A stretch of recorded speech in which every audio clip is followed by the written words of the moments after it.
गेल्या 5 वर्ष भाजप आणि शिवसेनेच्या पदाधिकाऱ्यांचा कोणताही मुलाहिजा न ठेवणाऱ्या नवनीत राणा आता भलत्याच विनम्र झाल्यात।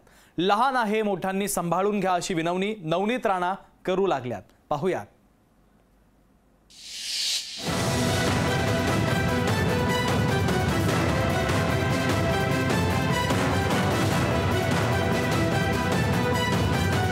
येणाऱ्या काळामध्ये सगळे एनडीएचे घटक खासदार नवनीत राणांच्या मंचावर दिसतील आणि एनडीएचे घटक म्हणून खासदार नवनीत राणांचा प्रचार करतील। अमरावतीच्या भाजप उमेदवार नवनीत राणा आणि त्यांचे पती रवी राणा यांची आता भाषा बदलली आहे। काही दिवसांपूर्वी महायुतीतल्या विरोधकांना दरडावणाऱ्या नवनीत राणांची आता भाषा बदलली आहे। नवनीत राणा आता विनम्र झाल्याचं पाहायला मिळत आहे। लहान म्हणून मला सांभाळून घ्या, सगळ्यांनी एकत्रित यावं असं आवाहन नवनीत राणांनी केलंय। एवढीच विनंती करेन की लहान म्हणून मला जर वर खाली काही झालं तर सांभाळून घ्या।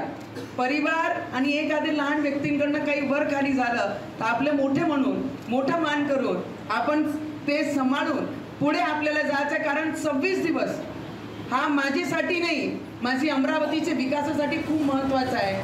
नवनीत राणांनी गेल्या 5 वर्षात ठाकरे गट, भाजप कार्यकर्ते आणि भाजप कार्यकर्त्यांना चांगली वागणूक दिली होती। काम करण्याचं तुम्हाला आव्हान केलं वाटतं। त्यांच्या या आव्हानाचा आम्ही आदरही करतोय, परंतु आता तीर एवढा सुटला। निवडणुकीचं स्वरूप हे आंदोलनानं घेतलं आहे आणि आंदोलन आता थांबवल्या जात नाही। तीर सुटलेला आहे, तो विजयाचा गुलाल घेऊनच वापस येईल। त्यामुळे आता निवडणुकीच्या रणांगणात नवनीत राणांना एकाकी वाटू लागले। नवनीत राणा ऐन निवडणुकीत एकाकी पडल्या।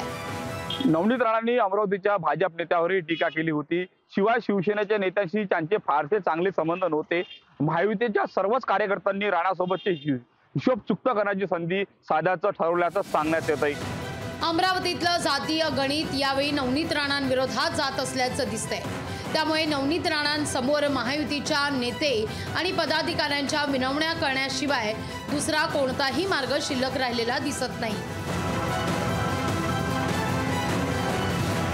सूरज दहाट, लोकशाही मराठी, अमरावती।